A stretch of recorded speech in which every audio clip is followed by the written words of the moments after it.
So, Revanth Reddy PCC అధ్యక్షుడు కావడానికి ముందు, అయిన తర్వాత చాలా చేంజెస్ వచ్చాయి. అంతకుముందు ప్రతి ఒక్కరిని కలుపుకొని పోయాడు.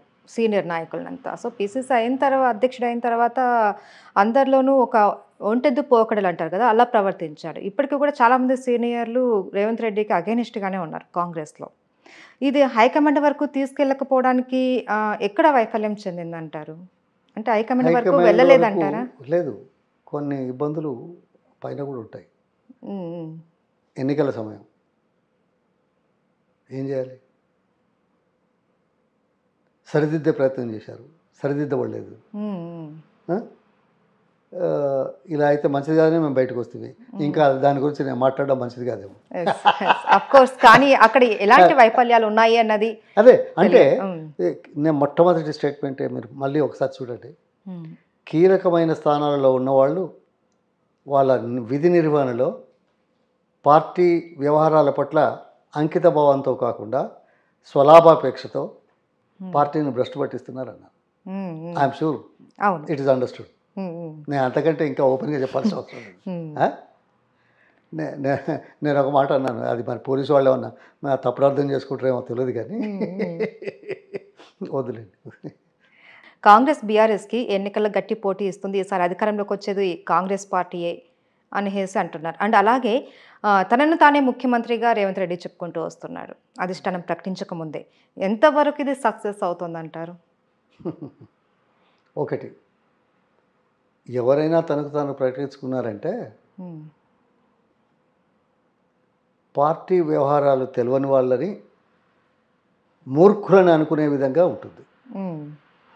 తెలిస్తే మూర్ఖులు అంటామా? తెలియకపోతేనే మూర్ఖత్వంతో అన్నారంటాం. కానీ నేనేమంటం లేదు. వ్యవహారాలు తెలిసిన వాళ్ళు తెలిసినట్టుగా మాట్లాడితే తెలుసు అంటారు. హ్మ్. వ్యవహారం తెలిసి ఉండి కూడా ఇలా మాట్లాడితే మూర్ఖులు అంటారని అన్నాను. నేను అనలా. హుహు. మీ సమాధానాలన్నీ హ? కట్టి విరగదు, పాము చావదు అన్న లేదు, విధంగా ఉన్నాయి కత్తి సార్. విరిగింది పాము చచ్చింది. అవునా? ఆ, ఓకే. ఆ, అది మీ అభిప్రాయం. ఓకే. ఆ, నేను ఇది చెప్పడమే, హ్మ్. ఏ పాయింట్ అయితే బయటకు రావాలో ఆ పాయింట్ బయటకు వచ్చింది అంతే. ఓకే. కాకపోతే నోరు మంచిది. హ్మ్. ఆ. ఓకే. అంటే గట్టి పోటీ ఇస్తుందంటారా బీఆర్ఎస్‌కి అది వేరు. కాంగ్రెస్? ఈ పాయింట్ కాదు నేను అన్నది. హ్మ్. ఆయన చెప్పిన ఆ! మీద ఓకే. ముఖ్యమంత్రి ఓకే. అనే దాని మీద ఆ! మళ్ళీ ఓకే. దీనికి దానికి లెక్క కడుతున్నారు. ఓకే. ఆ? ఓకే. పార్టీ ఇప్పుడు చూడండి, ఎన్నికల్లో పోయే ముందు ఏ పార్టీ అయినా మేము నంబర్ 2 ఉంటామంటారా? లేకపోతే అఫ్‌కోర్స్. నామినేషన్ వేసిన వాళ్ళు మేము ఓడిపోతామని వేస్తారా? ఏదో చరిత్ర చెప్పుకుంటారు. ఎన్ని ప్రభావాలైనా ఓసారి పనిచేయాల. ఒకటి చెప్తాను, 72లో ఒకటే బంగ్లాదేశ్ విమోచన, దేశమంతా ఒకటైంది. హ్మ్. హ్మ్. ఉం? అదే 77లో ఒకటే పదం ఎమర్జెన్సీ, దేశమంతా ఒకటే కాంగ్రెస్ వద్దంది. అదే 80లో ప్రధానమంత్రి అది మన మొరార్జీ దేశాయ్ ఏదో మూత్రమైన మందులాగా పనిచేస్తుంది అనడం ఒకటి. ఏ? తర్వాత ఎమర్జెన్సీ అనే పదంతో కాంగ్రెస్ పార్టీని దింపినాము. ఇక్కడ ఈ దేశంలో ఏ పార్టీ ఏ నాయకుడు మంచిగా లేడు, నీవే తప్ప నీ తప్ప నెంబర్ కానీ మళ్ళీ ఇందిరాగాంధీకి చేశారు. అంటే నేను రాజకీయాలు చెప్తున్నా. వాజ్పేయి మీద ఎవరు మచ్చలేదు కదా హ్మ్. చరిత్రలో. లేదు. చివరికి ప్రధానమంత్రి అయినాడు. అంత మంచి అని చెప్పినా కానీ 5 సంవత్సరాలతో మళ్ళీ రాలా. ఇగో రాజకీయాలు అలా ఉంటాయి. హ్మ్. అందుకోసం అందుకోసం ఇక్కడ ఏదో చెప్పినంత మాత్రాన, టెక్నిక్ ప్రయోగించినంత మాత్రాన అనేది కాదు. సరే, కొంత ఆలస్యం కొంత తొందర ఉంటుంది. బట్ సరే, నేను ఇప్పుడు పార్టీ మారానని అనడం కాదు. హ్మ్. ప్రజల చెంతకు సిన్సియర్గా చేసే ప్రచారంలో వాస్తవం లేదు. హ్మ్. వాస్తవాలకు భిన్నంగా మాట్లాడుతున్నారు. హ్మ్.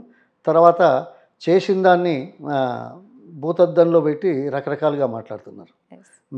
మనకు అవకాశం ఉన్నప్పుడు ఏం చేశామనేది, ఆ? ఆ పరిస్థితుల్లో ఏం చేయాలనుకున్నాం, ఏం చేశాం, హ్మ్. ఈ పరిస్థితుల్లో ఏం జరుగుతున్నది అనేది హ్మ్. ఆ, మీరైనా మేధావులైనా ఇంకా విశ్లేషిస్తే బాగుంటుంది. హ్మ్. ఇది సామాన్య ప్రజలకు చేరడానికి చేసే విధంలో రకరకాల టెక్నిక్స్ ఉన్నాయి. హ్మ్. అందులో ఎవరైనా మా పార్టీ వస్తుందంటేనే కదా నలుగురు వస్తారు. హ్మ్. ఆ? హ్మ్. హ్మ్. ఇవన్నీ ఆలోచిస్తారా? ఆ? అందుకోసం ఆ, 100కి 100 వాళ్ళు చరిత్రలో మూడవసారి ముఖ్యమంత్రిగా హ్మ్. కేసీఆర్, మూడవసారి ఇప్పుడు బీఆర్ఎస్, గతంలో టీఆర్ఎస్ పార్టీ ఆ, చరిత్ర సృష్టించబోతున్నది. ఇది నా అభిప్రాయం, based on my own assessment. Okay. and this assessment is going to be proven. I have every reason to say, because I have seen, analyzed. నా అనాలిసిస్తో మీరు ఏకీభవించవచ్చు, ఏకీభవించకపోవచ్చు. చివరికి రిజల్ట్స్ December 3 తెలుస్తుంది. అది అఫ్ కోర్స్ మీరు చెప్పినట్లు ఈసారి కూడా బీఆర్ఎస్ అధికారంలోకి వస్తే పొన్నాల గారి రాజకీయ భవిష్యత్తు ఎలా ఉండబోతుంది, అండ్ బీఆర్ఎస్ నుంచి మీకు ఏమైనా హామీలు వచ్చాయా? నేను ఆత్మాభిమానం, ఆత్మగౌరవం అనే దాంతో వచ్చాను. మళ్ళీ పోటీ చేస్తానని టికెట్ అడగడం కానీ అదేం చేయలేదు. లేకుంటే నాకు ఏదైనా హామీలు ఇవ్వని కూడా నేను లేదు. నా జీవితంలో అది చేయబోను. మర్యాద ఇచ్చి, గౌరవం ఇచ్చి పార్టీకి కానీ వేరే రకం కానీ వాడుకుంటే అది వాళ్ళ ఇష్టం. So I will not be party to that kind of statement. ఈ రోజుల్లో ఇటు అటు ఎన్నిసార్లు తిరుగుతున్నారు. అందుకోసం so that question is for those. ఇక వద్దులేండి, బాగుండదు. అంతే కదా, మరి మిగతా వాళ్ళని నేను ఎందుకు అనాలి? అదే కదా. నాకు ఆ ఉద్దేశం అనేది లేదు. గౌరవప్రదంగా చూస్తే చాలు, గౌరవం ఉంటే చాలు. గౌరవం ఎట్లా వస్తుందనేది విభిన్న కోణాలు, అంతే కదా. ఏ కోణంలో ఎవరు ఆలోచిస్తే నాకేంది? మర్యాద ఇచ్చి మనం వ్యక్తిత్వాన్ని గుర్తించగలిగితే,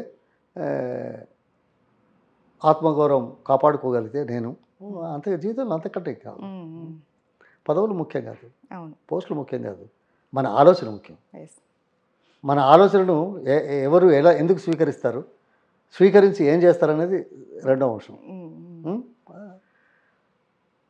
సో కాంగ్రెస్ వాళ్ళు ఆరోపించేది ఏంటంటే బీఆర్ఎస్ బీజేపీ రెండు ఒకటే అని అంటున్నారు. నిజంగా బీఆర్ఎస్ బీజేపీ రెండు ఒకటేనా, లేకంటే బీజేపీ బీఆర్ఎస్కి పోటీ ఇస్తుందంటారా? బీజేపీకి మన పవన్ కళ్యాణ్ గారి సపోర్ట్ ఎంతవరకు సక్సెస్ని తీసుకొస్తుంది? ఇప్పుడు రాజకీయాలు, ఎత్తుగడలు, స్ట్రాటజీలు, ఎన్నికల సమయం అనకుండా ఉంటారా? నువ్వు మంచోడు అయితే ఇవ్వనుకే అవతల వల్ల నేనే బదులు నేను మంచోడిని, నన్ను చూడండి, నా కొట్టేయండి నన్ను, అంతేనా కదా? అది ముఖ్యమా? లేకపోతే అవతలోడు ఇట్లా వాడు ఇట్లా అని చెప్పి నువ్వు మంచోను అని రుజువు చేసుకుంటున్నావా? దమ్ముంటే, ధైర్యం ఉంటే ప్రజలంతకు నేను మంచోను అని చెప్పుకోండి, నేను ఈ కార్యక్రమాలు చేస్తానని చెప్పండి, చేసే కార్యక్రమాలు చిత్తశుద్ధి అని చెప్పండి. నిన్న ఇచ్చారు ఏదది గ్యారంటీలు, వారంటీలు లేని గ్యారంటీలు. సరే, అదే ఎంత దౌర్భాగ్యం అమ్మా. మళ్ళీ ఆత్మగౌరవాన్ని జడగొడుతున్నారు కాంగ్రెస్ పార్టీ. 83లో ఎలాగైతే తెలుగు తేజం, తెలుగు గౌరవం పోయింది అని ప్రచారం జరిగిందో, ఇవాళ కూడా అదే అవుతున్నది. ఎందుకు తెలుసా? కర్ణాటక శాంపుల్. కర్ణాటక ఈ రాష్ట్రంలో ఉండే ప్రజలకు ఇదా ఆదర్శమా? మీ ఆలోచన, మీ బుద్ధి ఎక్కడుందా? ఓకే చేశారు, 5 ఏమవుతుందో తెలీదా? అవగాహన రాహిత్యం,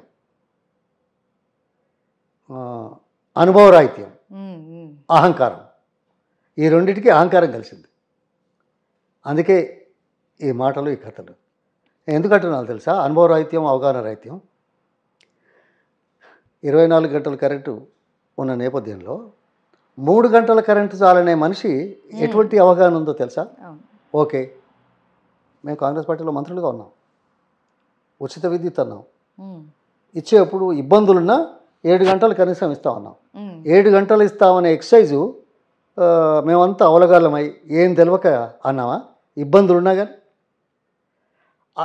అయినా ఇబ్బందులు జరుగుతున్నా 9 గంటలు అన్నాం, ఇచ్చాము చేయలేదు పక్క పెడదాం. అంటే ఇప్పటిదాకా కాంగ్రెస్లో ఉన్నవాళ్ళు, పథకాన్ని మొదలుపెట్టిన వాళ్ళంతా బేకూఫులు ఎవరు లేరు. నేను తెలియగలడనా? 3 గంటలు ఓకే అన్నావు, మళ్ళీ మార్చావు, ఏమన్నావు? 24 గంటల కట్టు చూస్తే నేను నామినేషన్ వేయాలని, దారి తప్పించడానికి. మళ్ళీ నిన్నేమన్నాడు? 10 hours పవర్ అన్నాడు. ఆయనకేమన్నా ఉన్నదా? ఒక్క నిమిషం నేను చిన్నప్పుడు మా అమ్మగారు 12 పైసలు మామూలు సాధడానికి 12 పైసలు కూలీ చేసేది దినానికి, అగ్రికల్చర్ లేబర్. ఆడవాళ్లకు 12 పైసలు, మగవాళ్లకు 25 పైసలు. కానీ 25 పదవులు తీసుకున్న మగవాళ్ళ కంటే ఆడవాళ్ళే ఎక్కువ పని చేసేవాళ్ళు వ్యవసాయ కూలీలు. అంటే ఇది నగ్న సత్యం. నేను ఏదో ఒకరిని బదనాం చేయడానికి అన్న ఫ్యాక్ట్ చెప్తున్నాను. నేను యాతం అంటే తెలుసా మీకు? మీ తరానికి తెలియదు. యాతం అంటే కాలువలో కొద్దిగా బొంద చేసి ఆ నీళ్లు ఉంటే నీళ్లను బకెట్ ద్వారా ఇట్లా పోస్తారు, దాన్ని యాతం అనేది. నేను యాతం పోసాను, మూట కొట్టాను, ఎడ్లు దున్నపోతులు కట్టి మూట అంటే బావిలో నీళ్ళు తీసి పోసింది. బురద నాగలు కట్టాను, బురద గొర్రు కట్టాను, నారు బురద పొలంలో పంచాను. ఆఖరికి ఒకరోజు వేరుశనగకాయ పీకితే మా మదర్ కూలిగా ఉండే ఆమె దగ్గర పోయేది ఉండేది. పీకి ఆడబెడితే కొద్దిగా ఎండ వస్తే అలా దాని మీద తలబెట్టి పడుకుంటే ఎర్రతెలు పుట్టింది. అంటే నాకు వ్యవసాయం బాగా తెలుసు అని నేను అనలా. నాకు అంతా తెలుసు కాదు, నాకు కొద్దిగానే తెలుసు. ఆ కొద్ది ఎంతో ఉపయోగం లేదో అది కూడా తెలీదు. కానీ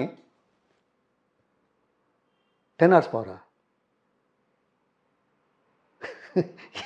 ఏం చెప్పాలండి. 3 hours పవర్ మోటార్ బావులోకి పెడతారు, ఎందుకంటే లిఫ్ట్ తక్కువ ఉంటుంది. ఎంత 20 ఫీట్లు 30 ఫీట్లు నీళ్ళు అంతే కదా తోడేది. బోర్లు ఉన్నాయి, 400 500 మీటర్ల లోతుకున్న నీళ్ళు కూడా 5 horse పవర్ల మోటార్ పెడతారు. ఒకవేళ బోర్ లోతు నీళ్లు లోపలికి ఇంకా బాగా ఉన్నాయంటే 7.5 HP మోటార్ పెట్టి 500 600 మీటర్ల మధ్యలో ఉన్న బోర్లో నుంచి నీళ్ళు పడతారు. ఎక్కడైనా 10 horse పవర్ పెట్టిన వాళ్ళు ఉన్నారా? అంటే వ్యవసాయం బాగా తెలుసు కదా ఆయనకి, 3 గంటలు సరిపోతుంది, 10 hours పవర్ పెడతారు, ఏమన్నా ఉందా? నీకే తెలియదు ఈ రాష్ట్ర స్థితిగతులు, ఈ రాష్ట్ర ప్రయోజనాల కోసం ఆలోచించే శక్తి నీకెక్కడదయా? నీకు వ్యవసాయ ఎద్దు తెలియదు, బోరు తెలియదు, బావి తెలియదు, ఎన్ని గంటలు కరెంటు ఉన్నది తెలియదు. నువ్వా ఈ రాష్ట్ర ప్రజలకు దిశానిర్దేశం చేయగలిగినాడు, నాయకత్వం వహించాడు, సిగ్గుచేటు కాదు? అవునా కదా? నువ్వు 5 గ్యారెంటీలు కర్ణాటక అంటే ఈ రాష్ట్ర ప్రజలకు ఆత్మగౌరవం లేదా? ఇంతకుముందు చేయలేదా? ఇప్పుడు చేస్తలేరా? ఇప్పుడు చేసేది చెప్తా తర్వాత. ఈ 10 ఏళ్ళలో ఏం చేశారు? ఇది లేదు. నువ్వు కర్ణాటకను నెత్తి మీద పెట్టుకొని వాళ్ళు గొప్పలు మనం వాళ్ళని అనుసరించాలనే దౌర్భాగ్యం మాటలు చెప్పే నాయకత్వం ఈ రాష్ట్రాలకు అవసరమా? ఆత్మగౌరవం పోలే? ఓకే, అది చెప్పారు వాళ్ళు, వాళ్ళ అవసరాల గురించి వాళ్ళు చెప్పారు. ఏమంటున్నాడు? 5 గంటల కరెంట్ అంటాడు. 24 గంటలు కరెంటు అవైలబుల్ చేసే ప్రదేశంలో ఏం ముఖం పెట్టుకొని ఇక్కడికి వచ్చి 5 గంటలు ఇస్తున్నాం, 5 గంటలు ఇస్తామన్నారు, 5 గంటలు ఇస్తున్నాం అని చెప్పుకునే దౌర్భాగ్యం ఏంటి? ఎక్కడో 2 గంటలు ఇచ్చే కాడ పోయి మేము 5 ఇస్తున్నాం అంటే గొప్పగా ఉంటుంది. అవునా కదా? 24 గంటలు ఇచ్చే కాడ 5 గంటల ఏమన్నా సిగ్గు ఉండాలా? అంతేనా? మూడో విషయం, ఈ బీసీల విషయంలో వచ్చినప్పుడు మన తెలంగాణ ప్రదేశ్ కాంగ్రెస్లో చాలా చర్చలు జరిగినాయి. ఇంపార్టెంట్ పొలిటికల్ అఫైర్స్ కమిటీ ఉంది, అందులో చాలా అయినాయి. ఏంటి బీసీలకు ఇవాళ 54% మన దగ్గర ఇది ఉన్నది, గుర్తింపు లేదు, అది ఇది అంటే టక్కున లేచాడు. మీడియా కోసం, న్యూస్ కోసం, వార్త కోసం. చిత్తశుద్ధి ఉందో లేదో మీరే గమనించండి. ఇప్పుడు లేదు మనం పార్లమెంటుకు 2 చొప్పున 34 ఇస్తామన్నాడు. ఓ పెద్ద అక్షరం, అబ్బా కాంగ్రెస్ పార్టీ బీసీలకు బాగా చేస్తుందట.